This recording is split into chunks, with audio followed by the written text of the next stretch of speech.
Hello, hello.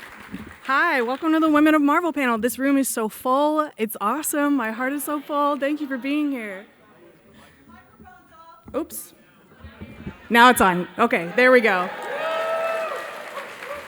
All right. Thank you all for being here. This room is so full. I was just saying, it makes my heart so full. I'm so glad you're all here. How's everybody doing? Nice, nice. That's the energy I like to see. All right. Well, yeah, here we are to kick off the Women of Marvel panel. Very exciting. Yeah. Sorry, I'm a little discombobulated. There we go. All right. Are we going to put this? Well, never mind. Sorry, guys. We want to start off by showing you the Women of Marvel landing page. There we go. Now we're on it. There we go. So go to marvel.com, Women of Marvel, to get all of your downloads, anything you need on Women of Marvel, all your interviews, the updates from today. That's your landing page for you. And of course, we're here because of the podcast, right? The Women of Marvel podcast. Yeah. So that QR code will take you right to the landing page. Listen to it on any of the apps that you've got. And we're going to talk more about what's coming up in this year for it. Super exciting. Also, make sure you follow us on Instagram. We have our own Women of Marvel page. You'll see updates from this weekend. You'll see updates from the panel today. Definitely follow us on there. All right. I'm Sarah Brunstad. I am an editor at Marvel. I've been with Marvel for almost 10 years now, so it's been a long time. But as a matter of fact, this is my first weekend at San Diego Comic-Con in all those 10 years. So thank you. I've been feeling very welcomed. And I'm going to introduce our illustrious panelists. So first up, Charlie Jane Anders. Yeah, big hand. Charlie Jane is a best-selling writer. You might know her from books like All the Birds in the Sky or Dreams Bigger Than Heartbreak, which has been sweeping the awards lately. But of course, she also writes New Mutants Lethal Legion, for me, as a matter of fact, and wrote for Marvel's Voices Pride, which we're going to talk a little bit more later. Next up, we have Jessica Malloy. Yeah. All right. Jessica is our VP of Digital Media Marketing, and we're going to talk about what that means. Thank you, Jessica. Hello. Melissa Flores, come on up.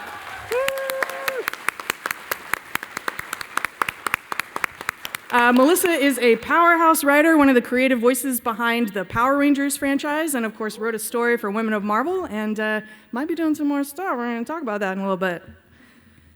Son of Amanat, who doesn't even need an introduction. Big hand.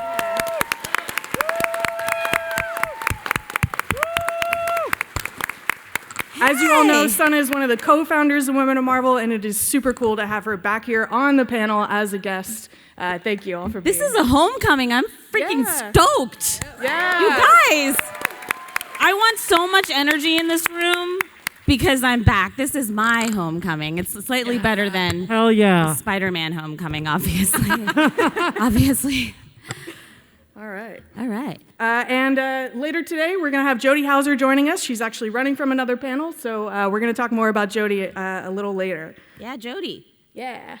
Hand for Jody. We'll clap again later. Make sure you stay until the end of the panel. We have an exclusive giveaway for you. This is the main cover to Captain Marvel Dark Tempest, and this is a special exclusive variant with spot color treatment, covered by Mike McCone, who read the first issue by Innocenti that just came out a couple weeks ago. Yeah. Very exciting. So stay until the end of the panel to get that cover. All right. Women of Marvel, we're kicking off a new season. Yeah. The podcast returns in September, just in time for school, get your commute game back going, and we're going to talk a little bit about what's happening on the season this year. So as you all know, every season has kind of a theme around it, and this year we're going to be doing a bunch of cool character spotlights. So all of your favorite characters, your Jean Greys, your Gwen Stacys, of course Kamala Khan, all kinds of other characters that we're going to be talking about. Sana, you're a little bit involved in some of that, right? Do you know anything about what's coming up on the season this year? Totally, yeah. A lot of cool stuff. I have no idea, actually. But it is, again, Judy Stevens and I started the Women of Marvel podcast. She's right there. Oh, my God. Hey, what's up, Judy Stevens? Big hand for Judy, yes! Which spun out of the Women of Marvel panels, actually, that were so successful. And so there's a lot of great, oh, my God, so many fantastic characters across the Marvel universe. It's so, oh God, it's so good to be back, guys. I actually, can I ask a favor? Can we kick off, this is how Judy and I used to kick off the Women of Marvel panels.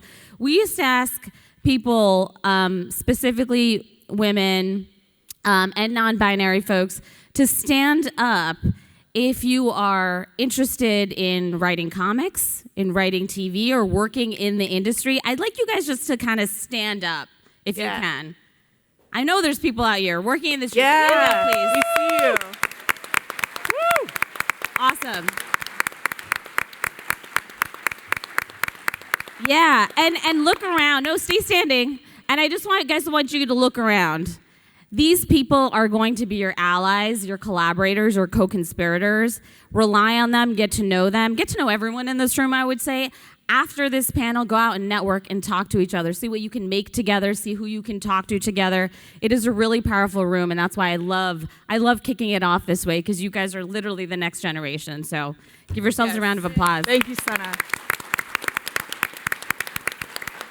Thanks for letting me do that, Sarah. That actually reminds me, we have a Q&A session towards the end of the panel, so that's a good opportunity to come up and ask some questions of any of this crew, and feel free to approach us after the panel. Like, the community in this room is always so tight and so welcoming, so please come talk to us. All right. So this is a slide where we just wanted to take a second to show you a bunch of the women-led titles that are happening right now. And I gotta tell you, it makes me so happy to look at this and the wealth of material that we have out there for you guys. And we couldn't do this without you. The Women of Marvel community is so strong, and the fans are so strong, and we love you guys. So this is super cool. It's books that are starring women, a lot of books that are by women writers, women artists, a full gambit, those She-Hulk covers. It's just really awesome. We have a huge line of stuff for you guys, and we're going to be talking a little bit about some of these books today. Are those 20? Are there 20 comics? Yeah. Whoa. Wow. That's like the most I've ever seen. That's really cool. We take up a huge part of the line. Holy crap. Wow, nice work. Yeah, taking up space, y'all. It's good. All right. So, Charlie Jane, let's get into some cool stuff here. Let's talk about Escapade. Yeah. Oh my God. It's been such an amazing thrill ride, and I owe you such a huge, I can never even repay the debt of like getting to do this. It's so amazing. Yeah. So I've been talking to the folks at Marvel about creating a trans superhero since like 2017, and we finally did it last year. And Escapade she's a mutant, she's trans, she's a trickster, she's a con artist and a thief, and she's got a heart of gold. And she has the power to switch circumstances with anybody. Like if you're holding her at gunpoint, she could be holding you at gunpoint. If you just won the hot dog eating contest, she could have just won the hot dog eating contest. And yeah, it's been such a blast writing her like in the Pride issue last year, and then New Mutants, and now New Mutants Lethal Legion, which issue 5 just came out. Getting to kind of show her journey as she kind of accepts being a mutant and accepts kind of the mutant community, and kind of, she starts out kind of wanting to be a supervillain, but kind of not really. She has this romantic idea of what being a supervillain is, and then she kind of grows and learns to become part of a team of heroes in the New Mutants. And it's been just so much fun. In New Mutants Lethal Legion, she tries to cheer up her friend / love interest, Sarabella, by planning a heist that she thinks will cheer up Sarabella after the trauma she's been through. And spoiler alert, it doesn't entirely work out that great in the matter of heists everywhere. So it's been such a thrill. Yeah, she's such a cool character and debuted. Thank you. Yes, thank you. Yeah. So she debuted in last year's Marvel Voices Pride. And one thing I wanted to ask you, Charlie Jane, is, when we were talking about this, it kind of naturally came about that she would be a mutant. But maybe you could speak a little bit to why she fits so well in the mutant community, and particularly with the New Mutants community. Yeah, I mean, I love New Mutants. Like, I've loved the entire, history of New Mutants, going back to, 82, 83 with, Claremont and McLeod. Those early issues are just so magical. part of what I love about the New Mutants specifically is that it is about growing up. It's about coming of age and kind of learning to find your place in the world, having powers that you don't really understand how to use yet, having like complicated, confusing feelings about the people around you and stuff like that. And I felt like that fits so well with Escapade, who is just like brand new. She has no idea what she's doing, cannot control her powers, cannot handle relationships and people, and like she's been through some stuff, so she has some damage, like much like Wolfsbane at the start of New Mutants, when she's been rejected by her dad, Reverend Craig, and like the townspeople in Scotland, and those frickin' Scottish pitchfork wielding people that you all remember. But also, I feel like mutants have always been a metaphor for people who feel rejected or, stigmatized by society. And I think it's really interesting to think about that in terms of intersectionality, because, Escapade and a lot of these other characters are mutants, but they're also other things that are kind of stigmatized, and kind of getting to show how it's not just like one is not a metaphor for the other, but it's all just like ways in which we're all different and ways in which we all need to learn to see each other better. That felt like such a gift, getting to write that and getting to explore that. And, I feel like that's one of the things that makes the X-Men comics in general shine, is when you get to kind of use them as a mirror to talk about the ways in which we all need to see each other better and see ourselves better and feel seen by the world. And so that was something that I really loved getting to do. That's awesome. Very cool. Yeah. I also just want to take a moment to brag about this book in particular, because one of the things also that made it so special is that this is the longest run of any Marvel comic by a trans writer, with Vita Ayala, who kicked it off, and Charlie Jane. And Danny Lore. Yes. Yeah, it's been, and Vita was so generous and so incredibly kind and helpful in helping me ease into New Mutants and explaining all of the everything. There's so much to figure out, and it's been such a joy making that into a little trans corner of the Marvel universe for the last couple of years. Yeah, exactly. Who did the covers for this and the? They're so beautiful. Yes, these Alberto, were Rafael de la Torre. Yes, and that first one is one of my favorites. I love it so much. Awesome. Yeah, and then this is the Lethal Legion run. These covers are by Javi Fernandez, who is also awesome. I love how action-packed and beautiful these are. What was it like trying, you had kicked off this character in Pride.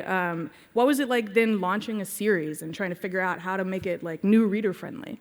Yeah, you kind of had to launch her all over again, because the Pride issue really introduces you to Escapade and shows her origins and shows how she and Morgan became best friends. Morgan is her best friend, and they have a flying turtle named Hibbert. And but then kind of had to reintroduce her and also kind of find where she fits in with the New Mutants comic that Vita had been doing, which was kind of its own fun challenge. And, trying to build her into storylines that are kind of New Mutants storylines, because it is the New Mutants comic, and it's the whole group. And finding ways to explore those themes. I feel like the thematic stuff was the most fun to kind of play with because of how strong New Mutants is as a comic about growing up. Mm-hmm. And but it was an interesting kind of pivot from here's Escapade in her own story in the Pride issue to here's Escapade in this whole group situation where all these things have been going on. Cerebella just got a body, Karma just finally got separated from her psychic dead brother, who's now alive again, and Karma now has a girlfriend. It's just there's so much going on, and there were just all these toys lying around that I got to play with. And you can kind of see over the course of the 8 issues of New Mutants I did, me kind of just starting to really enjoy and figure out how to make all of the toys, kind of come to life. So it was that was just such a wonderful, it was a challenge and a wonderful experience. Yeah, awesome. Thank you. All right, yeah. Y'all are so nice. Thank you. So, Jessica, you have had a really illustrious career. You come from People Magazine, you work with Time, Entertainment Weekly, and now you're a VP here at Marvel. And one of the major things that Jessica does is help run our Infinity Comics line. Who's reading those Infinity Comics? Yeah. Yeah. They're so great. They're really fun, diverse opportunities to tell stories that we don't really get to do in print mediums. So Jessica, tell us a little bit about what you do for that. Sure. Yeah, sure. Yeah, and thanks for having me. So Marvel Unlimited, is everyone aware of Marvel Unlimited? All right. Yeah. If you are not, at the booth, we've been pitching it all weekend, so you can go back down there after. But Marvel Unlimited, right, is our home for over 80 years of storytelling in digital form. And it was actually only less than 2 years ago we launched Infinity format, which is a new immersive way of telling stories in a vertical format, which really means it's really good on phone, right? And the storytelling is in continuity. It's a wide variety of genres, so there's really something for everyone. All the characters of the moment, so it ties into what's happening in the MCU or in games in terms of the character profiles. And crazy enough, over the less than 2 years since we've done this, we have over 800 Infinity issues on the platform. It's wild, yeah. Nice. We work hard, y'all. Yeah. Varies, and I get to work with Sarah and others that do an amazing job. And if you want to, some of the series that we have a bunch of different genres, right? We have Avengers Unlimited, which is classic team ups and great action comics. We have Spider-Verse Unlimited, which is now transitioned into the Edge of Venomverse, focused on all the Spider characters. Love Unlimited, which is, That's my favorite. Swoon-worthy So good. stories of the romance of the Marvel characters. Marvel's Voices, which we were just talking about some of that, The World Outside Your Window, in an anthology series. And then, of course, our comedy line, which we tag Friday Funnies internally, which includes Alligator Loki, Little Rocket, It's Jeff. So a lot of stuff, a lot of great stuff. You mean probably soon to be Eisner-nominated Alligator Loki, obviously. Yes. What a guy. I'll point out that Jeff has already been nominated for that. Yeah. Let's talk about Jeff a little bit, actually, because he was a breakaway star. Jeff is the best, the absolute best. Kelly Thompson and Gurahiru do a whole line. We're coming up with some new ones, actually. It's going to be very exciting. And last year, we put out the first print volume of it, which went back for a second printing, and we're doing a second one.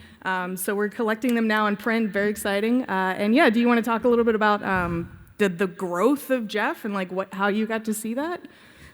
Yeah, we launched the service with It's Jeff, and we love Jeff ourselves. Jeff's definitely our favorite character in The Office as well. But we did not realize how it was going to resonate with everyone. And it's just such a fun series. Kelly Thompson does a great job, Gurahiru as well. And we just love Jeff, and we love that Jeff is taking over the world. Jeff has its own card in Marvel Snap. Jeff's in products. More Jeff all the time. That's what we say. Would you say It's Jeff is kid friendly? You can. It definitely is. Family. Yeah. That's awesome. That looks great. Jeff the Land Shark. Shout out to Kelly Thompson who came up with him. I love that character. He's even making his own appearance here in Extreme Venomverse, and I promise even that one is kid friendly. But yeah, no, Jeff is the best. Yeah, cool. So this is a brand new announcement. Marvel Meow is coming back. Do we have any Marvel Meow fans in the house? Oh, yes. Yeah, I mean, I will be. Yeah.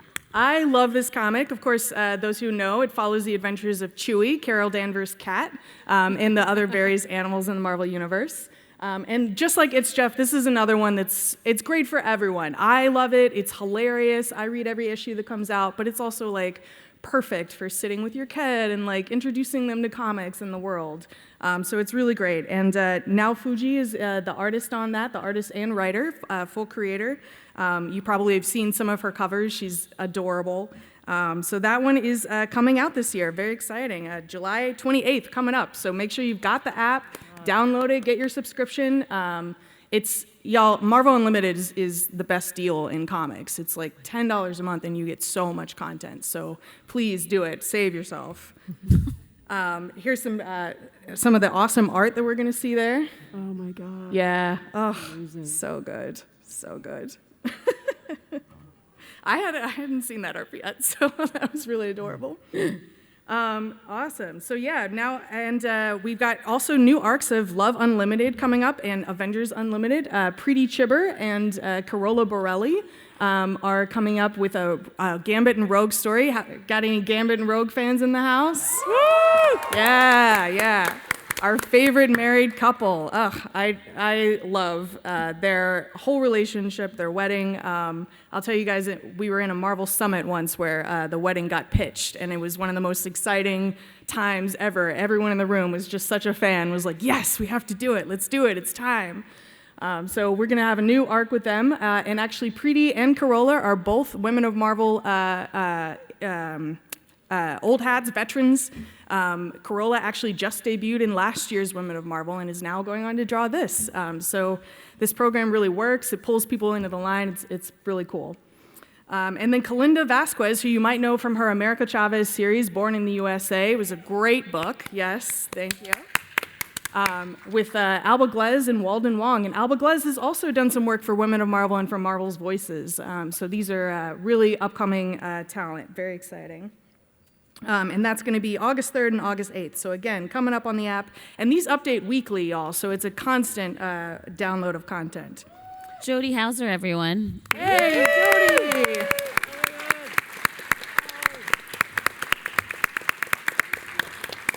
Thank you for joining us. I was double booked and I just ran the entire length of the convention center. Oh, no. Hi. All right. We'll let Jody catch her breath there for a second. And another new exclusive announcement for you here, X-Men Unlimited. Number 100 kicks off a new story with Steve Fox and Stephanie Williams writing. Stephanie Williams is another Women of Marvel initiate. We are taking over the line, y'all, with artist Naomi Fattori. And this is our first in comic series to hit 100.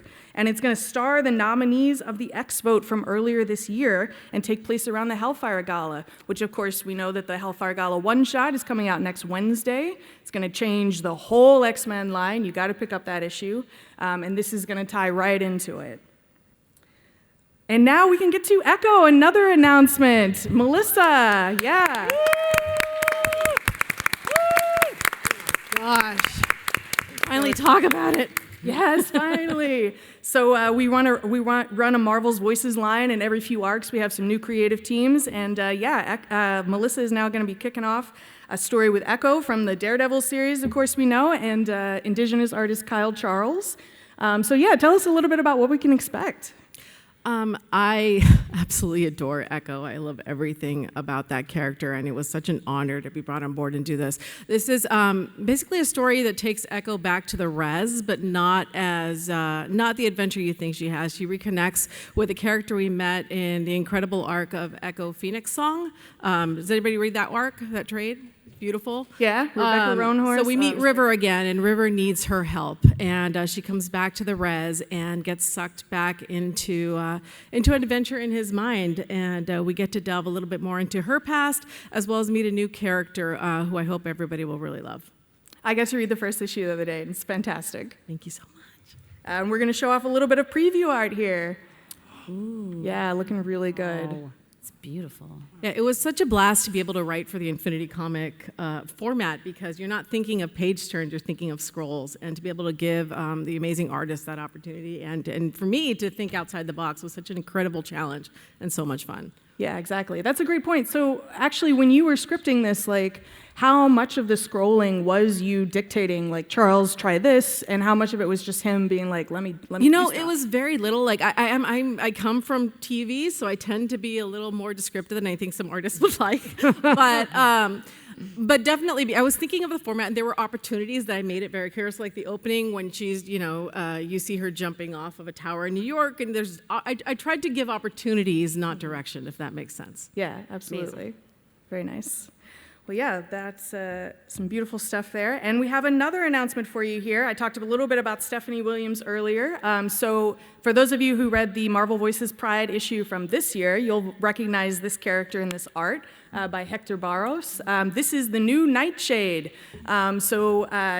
some of you might remember Tilda Johnson, who was an old Captain America villain who slowly became redeemed. Tilda has a new role in the Marvel Universe, and she doesn't need that name anymore. But this young woman, Logan Lewis, is her cousin, and Logan performs a science experiment, classic setup, and gets into some trouble and finds herself with powers that she doesn't really know how to control. So we kicked off this story in the Marvel Voices Pride, and now we're doing another Infinity series, in issue number 71, right after the Echo series.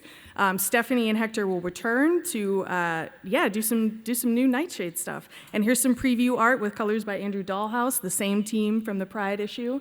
We're really excited for this, and to get an opportunity to explore some of these power sets more. I think that's one of the biggest challenges, actually, when you're creating new characters, is trying to figure out what to do with powers. Figuring out, the Marvel Universe has so many characters, so how do you make them really distinct? And actually, maybe that's something that some of our panelists can speak to a little bit.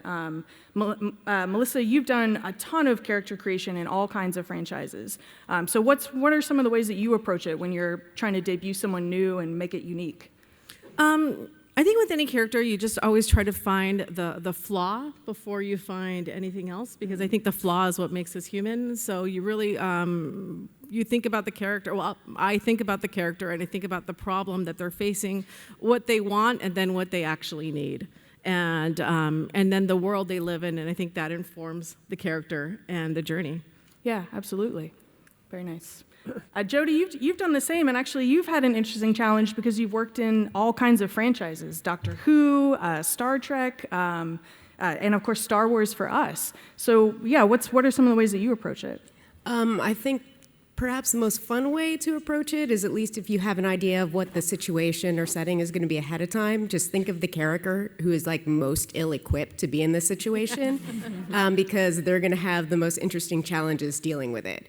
And then in terms of licensed stuff, it's honestly just trying to do a little dance of like, these are the things they'd like to see, these are the toys you can't play with right now because someone else is playing with them.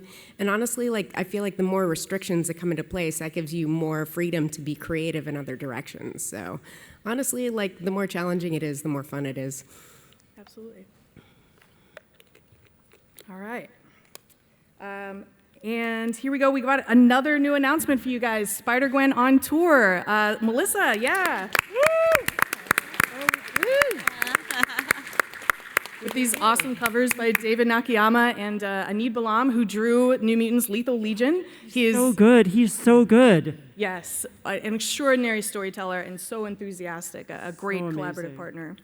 So yeah, Melissa, tell us a little bit about this book.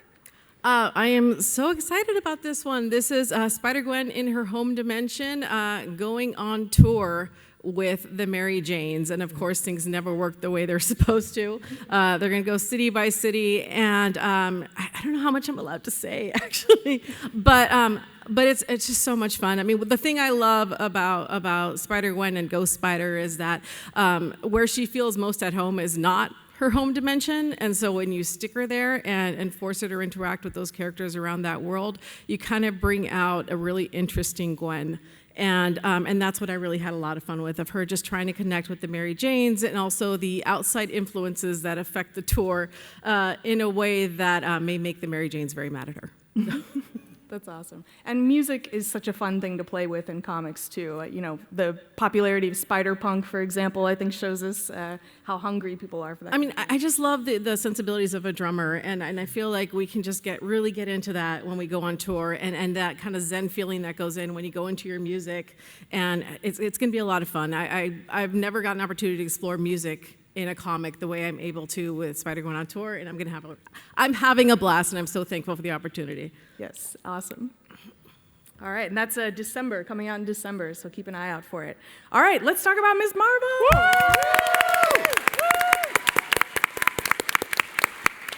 So the show was amazing, and I'm so glad that we have Sunny here to tell us a little bit about what's coming next and what it was like to do that. Let's talk about what's happening now, which is Ms. Marvel's on Disney Plus currently, and we also will be airing it on ABC this August. Very exciting news. The first Marvel series to be on ABC, which feels kind of crazy and wild. I don't know. It's pretty wild to be here. I have to say, like, I feel like I started at Marvel in 2009, and I remember talking at these panels about how there was only one female-led title when I started, and then they disappeared.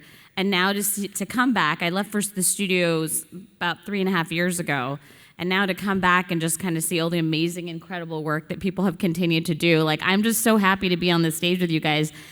A lot of it is thanks to you guys, because I remember back in the day, we used to have these panels and we'd say, you want more content like this, please go by, tell your friends, and you have. So thank you for doing that, really. It's amazing. So yeah, Miss Marvel, I mean, it's you know, it's been such a trippy ride. I'm really proud of the work that we put into the show and the reactions and response that we've had. I mean, she's very, very special. She's such a beloved character, I think, now in the Marvel Universe. And I would say, actually, the fact that we had the death of series kind of indicates that how important she is, because you only do that to iconic characters, so it's a really big deal. She is going to be in the Marvels coming out this September. It's going to be awesome. The only thing I'm allowed to say is that I think that I'm biased. I think she steals the movie. I think she's amazing. Everyone, but Brie and Tiana are so great, and just seeing the three of them together, it's going to be so much fun.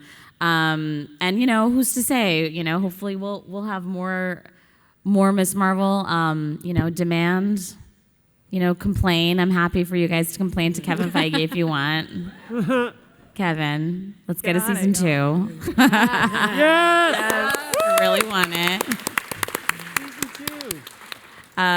But yeah, no, it's been really incredible, and thank you guys for supporting and giving us so much love, because it's been a lifetime. Oh, and we didn't talk about Iman writing a comic. Can we talk about that? Yeah, that's right. Am I allowed to? Yeah. Is there a slide? We for actually that? have a little trailer to show you guys. For the new great. series. Yeah, let's check this out.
Awesome. I just have to say, I actually sent this to Iman yesterday. I texted her immediately when I saw it. She had no idea they were doing a trailer. And I was like, Iman, I worked in comics for like 10 years, and I never got a trailer for any of my comics. I was pretty upset. But no, we're so. But her and Sabir actually worked on the TV series with us. He was in the writers' room, and fun story as to how this transpired, because I'm going to make her give me credit. Is we were on the way to an event together, and Iman used to show up on set with a crazy book of like ideas. Like, it was very kind of creepy and strange, but she's like, Asana, what about that? I don't understand. Like this, and like it would be like a notebook, and would sit in Video Village when she was not supposed to do, because she did not have a chair in Video Village, and would just run through ideas. And she's so smart and so talented. And I remember on the way down, I was like, Iman, why aren't you just writing? You should be writing a comic. Like, what's happening? She's like, oh, I don't know. Like, are anyone gonna let me? I'm like, yeah. She's someone who has all these ideas. She's been making films on her own. And so we made it happen. I, reached out to CB. I'm like, is this something that's possible? And she's so excited. And I think Sabir has really been guiding her through the process and helping her hone in on the millions of crazy ideas that she has. But she knows more than most people about Marvel Comics history. It's pretty insane. But these covers are incredible. I love every single one, just the classic X-Men, bringing her into it. And some of the classic Miss Marvel covers have just been, it's been such a dream. And our original intention was to make her a mutant. So it's awesome that we finally get to do that. It's kind of coming full circle. Yeah. So it's pretty excited. Please go out and get it. Please support her. Yes, support Xavier. She really wanted to be here, but unfortunately, the SAG strike is going on, so she couldn't come. But she's here in spirit. She wants to know everything that's happening. And for me to bring her pins, I have to go find some pins in Artist Alley. So. Yeah, I've had a lot of conversations with senior editor Jordan White, who is putting this book together, and he says it's just been the most wonderful experience. She's awesome. She has so many great ideas, and yeah, this book is going to be really important, and it's going to start a whole new era for her. So please do support it. But now we get to talk a little bit about Jody, now that she's gotten to join us. So yay!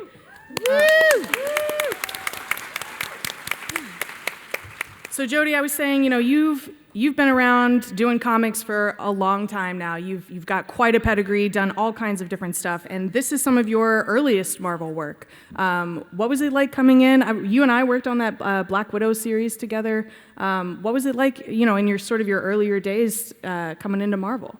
Well, I think I was lucky because I sort of got to ramp up because my first work for Marvel was a short story in an anthology issue, and then I got to do a couple one-shots and then a mini-series, so I sort of got to, step into the pool a little bit at a time. And I think my first Marvel work was about 8 years ago. And just in that time, the characters I've gotten to play with, even just this, I love Star Wars, so getting to do both adaptations and original work in the Star Wars universe, like that in itself is a dream, but then, also superheroes, hello. And it's funny because when we were doing the Ms. Marvel 3 issues last year, and we started off with Ms. Marvel and Wolverine and her hanging out with some of the X-Men, it's like I didn't know that she was going to be an X-Man so soon, so... But yeah, I think especially Web of Black Widow is a good example of we've gotten to do stories that are set in the current continuity but not super dependent on it. So it's like we sort of know the status quo of the characters and we don't want to mess with that too much, but then beside that we have a lot of free reign to really sort of explore who they are. So I think that's one of the really fun things with doing like the mini-series and the one-shots, because it's a really good chance to do a character snapshot and sort of delve in and have a piece of the story that is just a good, it's a good jumping on point for new readers, honestly, if you just want to sort of get a good idea of what the character is like, if you've only seen them in other media and you want to sort of see their comic version, here you go. Here's something that's easy to jump into and understand and digest, and hopefully you keep reading. Yeah, exactly. And delve into that sort of deep character work, which is one of your real strengths. So, yeah. Thank you. And then this is some of your slightly more recent work, right? Lots more Star Wars, the What If Dark Spider-Gwen story. What's your approach when you're doing these sort of different franchises? Because it's all Marvel, right? And so it's a certain style of storytelling, but I imagine you have to come in with really different mindset.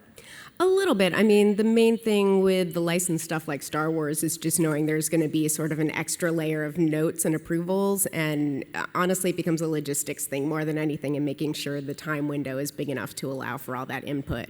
But, at the same time, it's just like, these are all worlds I love playing in, and it's just like such a joy to jump in the sandbox and play with the toys, but like not mess them up too much for the next person. But then one of my very favorite things is alternate universe stories, because you can do pretty much whatever you want. You can like kill whoever you want.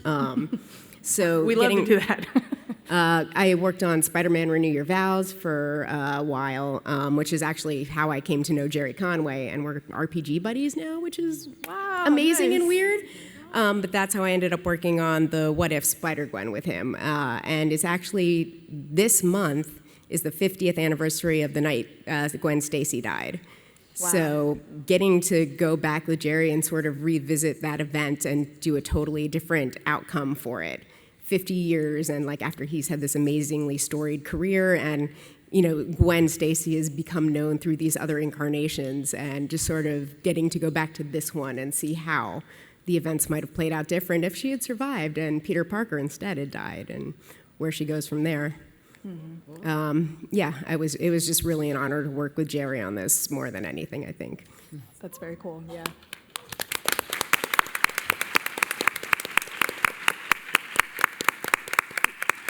I'm curious because you have worked on so many different pieces of Marvel. Is there a character that's like wish list for you that you haven't been able to touch yet? I mean, I love Wolverine, and I have written Wolverine some, but like just the larger scope. I love characters who are like, I'm the gruff loner, but I also have like the biggest family of anyone in this universe, and like also like a lot of weird, estranged kids and clones and stuff, and that's a whole thing. So honestly, just getting to play more with Logan and all the people he has dipped into their lives and out, and the impact it's had, because that's just so much fun with a character who has such a long history and he can never quite escape it. Yeah, exactly. Awesome. Taking notes. So let's talk a little bit about Obi-Wan Kenobi, the upcoming book. Yeah. So what can we expect from this series? Well, it's interesting because I've done a few different adaptations for Star Wars for Marvel, but they've all been in different media, because the first one was Rogue One, which was a movie, and then we adapted the Thrawn novel by Timothy Zahn, and actually that book is coming back into print next month, so if you've never gotten a chance to read it, it's going to be available again finally. Nice. But this is my first time working on anything that was on the TV side. And it's an extra challenge, because compared to like a movie or a novel, there's just a lot you have to try to fit in. So it's been a really fun challenge trying to fit in all the action, but not sacrificing like those character moments, because especially the heart of it being Ben and Leia and that sort of awkward distrust, but then getting to know each other, and I don't want to be here and she doesn't want to be here, but also like you're my only new friend, and like it's just a lot of fun playing with these characters. Very cool. Well, we've got an exclusive cover reveal here. This is the never-before-seen cover to issue number 3 by Phil Noto. Oh, yeah. Phil, man, he's so good. Phil is like, I think half the reason I like working on Star Wars stuff is because I usually get covers from Phil, and you can just bribe me with that to stay on Star Wars forever, honestly. I'll tell you, as an editor, Phil is one of the easiest people to work with, because you don't really have to give him anything. It's just like, can you do this thing? And then he turns it around and it's beautiful, and you're like, I don't know how you did that. Incredible, thank you.